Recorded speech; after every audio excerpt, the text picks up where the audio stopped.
जर तुम्हाला आज तोंडलीची भाजी बनवायची असेल तर ही रेसिपी नक्की सेव्ह करा। सर्वात पहिले तोंडली स्वच्छ पाण्यातून धुवून पुसून घ्या। नंतर तोंडलीची दोन्ही बाजू कट करून मिडियम साईजमध्ये दाखवल्याप्रमाणे चकत्या कापून घ्या। चकत्या कापताना जास्त बारीकही नको आणि जाडही नको, अशाच पद्धतीने संपूर्ण तोंडली कापून घ्यायची आहे।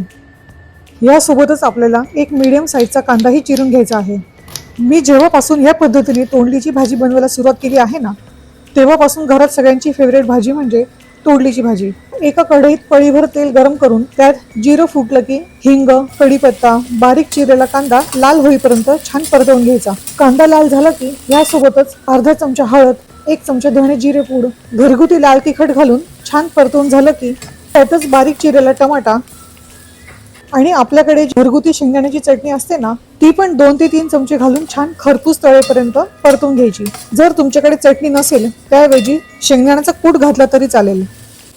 त्यातच कापून घेतलेली तोंडली आणि चवीप्रमाणे मीठ घालून छान परतवून घ्यायची।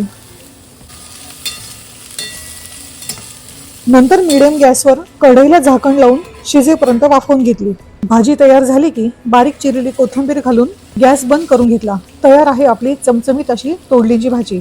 कधी कधी डब्याला कोणती भाजी द्यायची आहे ना हेच कळत नाही आणि त्याच भाज्या खाऊनही कंटाळा येतो। एकदा तोंडली ह्या पद्धतीने जरूर ट्राय करून बघा। खूप फायदेही आहे आणि मुळात चविष्टही आहे। नक्की ट्राय करून बघा आणि तुमच्याकडे ही भाजी कशा पद्धतीने बनते कमेंट करून नक्की सांगा आणि चॅनलला सबस्क्राईब करायला विसरू नका। बाय।